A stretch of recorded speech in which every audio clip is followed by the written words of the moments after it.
You ready to roll? Yes, sir. Good.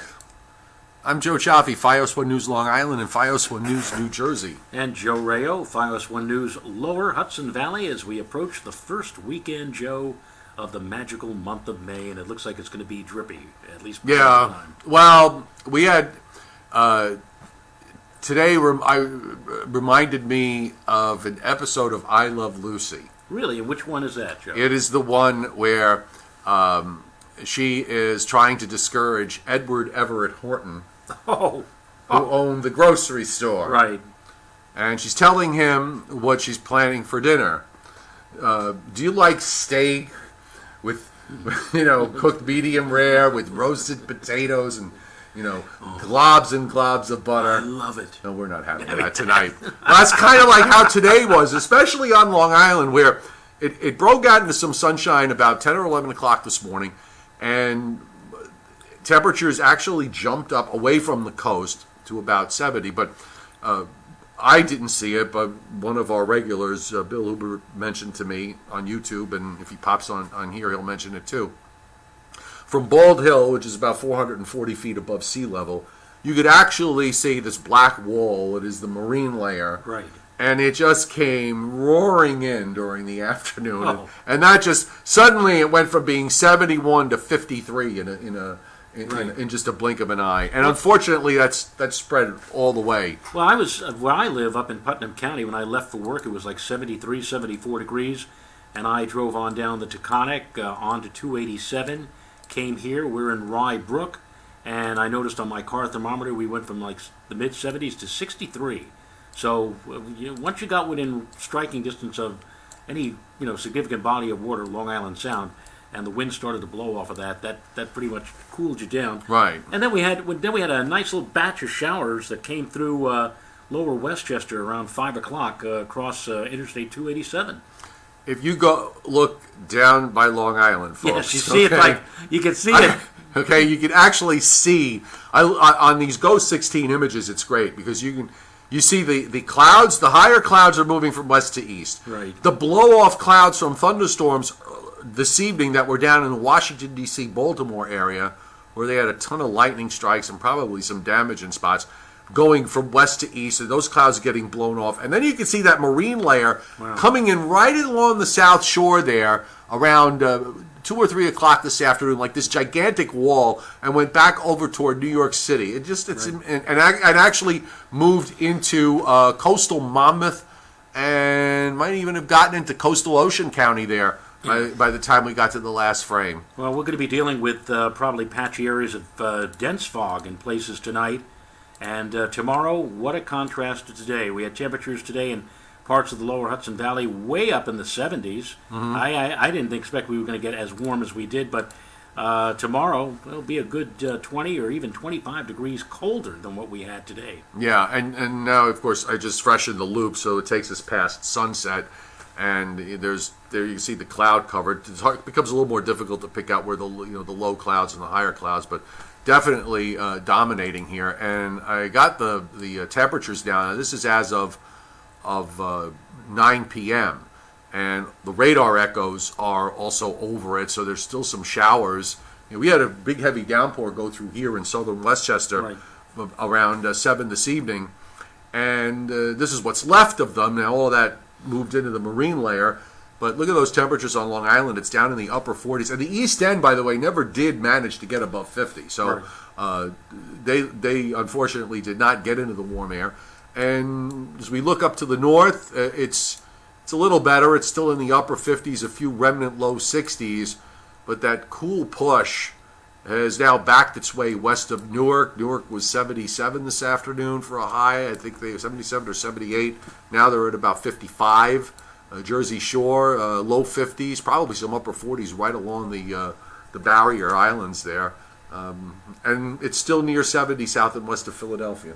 And our only hope now is Saturday. We hope that Saturday, maybe in the midday or afternoon, we'll be able to break up this low scud layer.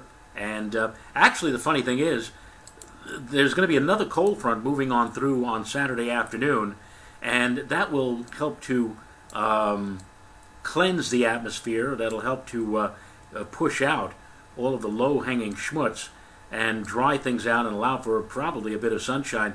But then that front stalls to our south, and presumably, if you believe some of, not all, but some of the computer models, Sunday we're going to have a wave of low-pressure pass to our south, Right. rolling along that old front and dampening everybody's pleasure for Cinco de Mayo. Well, this frontal boundary's been a horror show all week long. It buckles one way, then it buckles back the other way.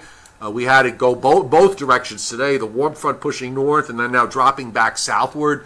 And this is going to drop all the way down into probably the southern parts of the Delmarva Peninsula before it's all said and done. And then it just kind of stakes its way back through the Ohio Valley. And then you've got lower pressures down in the lower Mississippi Valley. Tonight, a severe weather again in the from East Texas on up through the mid Mississippi and into the Ohio Valley. You know, it's just kind of unrelenting. It's hard to see how we're going to get any kind of break from this. Well, we do see, at least I think both of us agree on this, that once the weekend is over, we'll have a couple of nice days, or reasonably nice days, Monday and Tuesday. And in fact, on Tuesday, we may actually see temperatures throughout much of the area rise back up into the 70s. You know what? I'm going to be cautious. I am cautiously optimistic. But before we even get there, of course, tomorrow is back in the marine layer. Tomorrow night, we've got, this weather front coming through. I'm thinking that the rain should be out of here by, 6 or 7 a.m. at the latest on Saturday. I agree on that. So I think there's time for us to break out into some sun. And then we've got this next wave that runs through for Sunday. The models have kind of backed off a little bit on the volume of rain. They were showing like 2-3 inches of rain. During the day today, the models backed off quite a bit on the amount of rain. But I'm still thinking this could wind up being a fairly solid rain producer, 3/4 of an inch to an inch and a quarter, maybe. I agree. And yeah, my only issue for Monday, Joe, is that there is another cold front coming down from the north. It is weak. I just wonder whether that might be for some clouds Monday afternoon and maybe a shower. I don't know, but I'm cautious for Tuesday because of that high to the north. Does it? Do we have some cloud issues or not? I'm not sure, and then we may have may actually have to wait till Thursday to get a front through with more important showers. It's a tough call with this blocky pattern that we have. And we've got another large, extensive, high-pressure cell moving along the northern tier of the United States during the middle and latter part of next week. Yeah, you can see it here. This is is for a week from today. So, that carries us at least through the first 10 days of the month. It just isn't... I would settle... I actually don't... the rain doesn't bother me so much as long as it comes with a couple of dry days in between. Right. With some sun. Right. It's this sort of endless, cloudy, gray, from start to finish kind of day where, you don't get any sun at all. We've had a lot of those days, and it tends to get very, depressing after a while. Even the days that we do get sun, we have to wait out in the morning, low cloud cover, slowly but surely burning off, and then, all of a sudden you say, hey, like 10 o'clock or 11 o'clock in the morning, hey, here comes the sun, Nothing like what we would like to see, blue skies and puffy fair weather clouds and brilliant sunshine. That has not happened. As I said, that ain't happening. No. All right, so on the other side of the world, we have what was a Category 5 hurricane. I think it's probably a little bit weaker now, but this is Cyclone Fani that is going into India on the east coast of India near. I want to say I have it here. Hang on one second. I'm not very familiar with the geography with regards to names of cities and all. Now, isn't this a little early even for them? I'm not sure. This is the Bay of Bengal now. Yes, it's near Kolkata. And at least I'm not sure how to read this advisory system. I'm guessing that's 38 nautical miles. This was supposed to be for 10 o'clock tonight. I don't know if that's which direction that is. Is it 38 nautical miles from that city? And then it gives you bearing and distance 217 degrees, 321 nautical miles. I'm not understanding how you're supposed to read that. Now, who's the hurricane or the cyclone center for India? I don't, the look of this advisory, the way the map is and how they draw it, is something that, the Joint Typhoon Center. But I don't know if this is Japan that does this. I know there's a weather service for India. You would think with all of the millions and millions of people in India that they would have 1.3 billion. 1.3 billion. And my understanding is on this particular coastline, well, here you can see where Kolkata is now on the map as I got the zoom in. So, yeah, it does look like it's quite a bit of ways from that at this point. But it does track it to the west of there. But my understanding is that this area is very densely populated, and there's something on the order of about 250 million people that live in that stretch. You must remember, I think it was 1970. I was talking about this earlier. I recall that there might have been two cyclones, two separate cyclones that hit this particular area, and killed something Bangladesh. Like 200,000. Yeah. I mean, in those days, those were still times where even here in our hemisphere, sometimes these tropical storms and hurricanes would take over 1,000 lives, right? Especially in and around the islands. Now you would think though that something like this, this is the first time I'm hearing about this. I mean, I watched tonight the one of the evening newscasts, I think either on CBS or CNN or whatever like that. No mention about this whatsoever. They mentioned indeed the severe weather that has been occurring in our country, tornadoes and thunderstorms. But this is a Category 5 hitting such a densely populated region of the world. I guess they're simply waiting until the aftermath. Probably. Well, the one thing I did notice, at least from the satellite, the eye was very distinct on the first few frames, or if you look back at earlier today, but the eye's really filled in now, and it is on this latest loop. It looks like it's now made a landfall. Right. I'm not sure where that is right. specifically, but with most of the circulation now over land, that at least probably kept it from coming in as a full-fledged Category 5. It probably did weaken a bit before it made landfall. Now you say the name is Fani? Fani, F-A-N-I. And by the way, if you want to look at this on your own, if you go to tropicaltidbits.com and click on the homepage, if you click on current storms, Levi Cowan has, what he does is he basically puts every storm that's going on in every tropical system that is out there, both in the northern and southern hemisphere, all on one page, so that you can access each one with the forecast tracks and the satellite loops and et cetera, et cetera. Very, very easy and very, very handy. But this would be the sixth unless they carry over from last season. But how is it possible that it's like early May and they've already had 6? Yeah, I think they, you know what, without doing a little research and going back and looking at it, I don't know. I'm guessing that it probably does. It depends on which list they pull it from, as they have various name lists.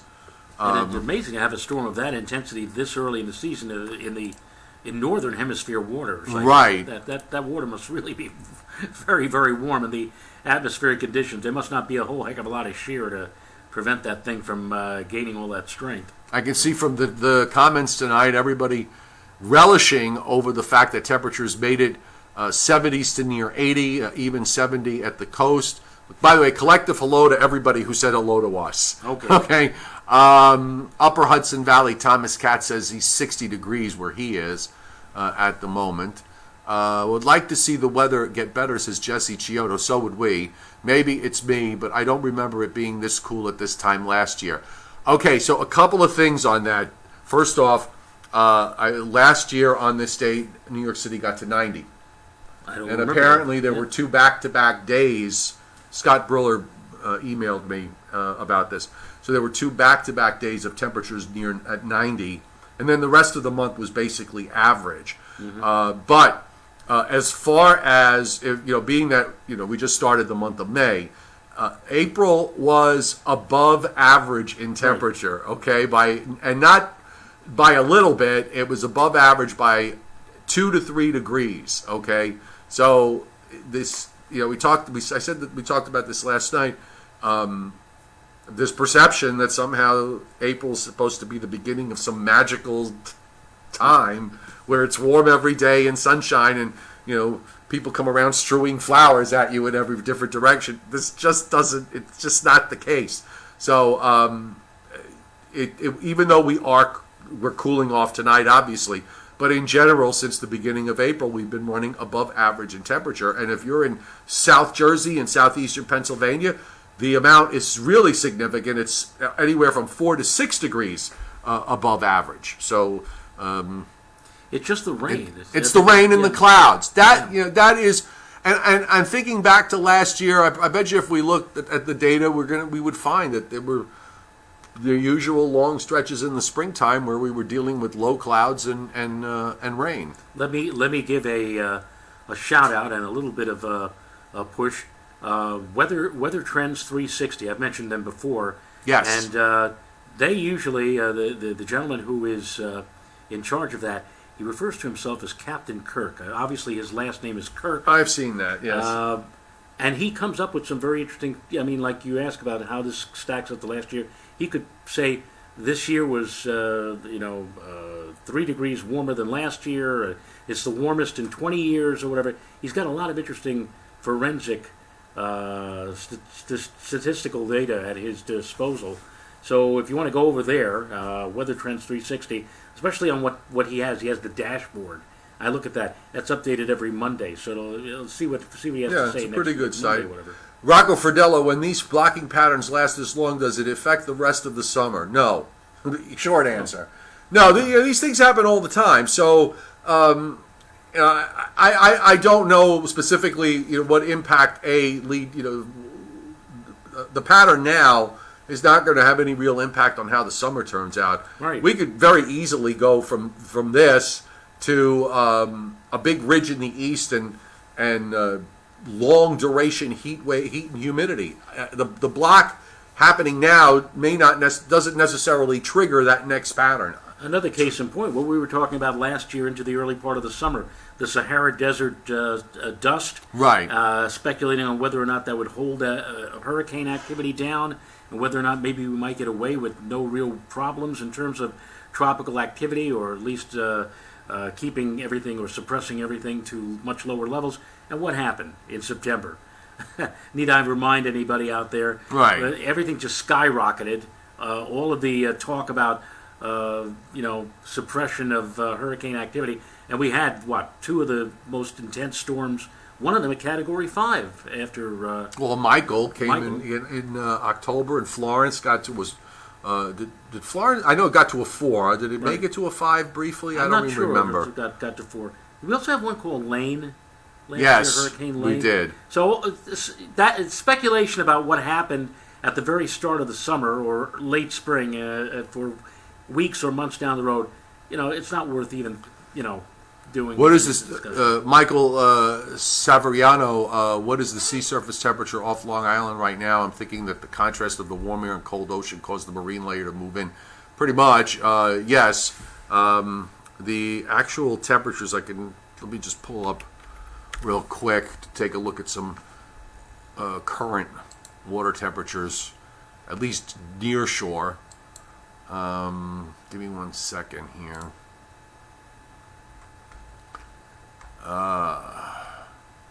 Okay, so the buoy, 23 miles south-southwest of Montauk's at 49. The one 15 miles east of Barnegat Light is at 53. New York Harbor water temperature entrance at 51.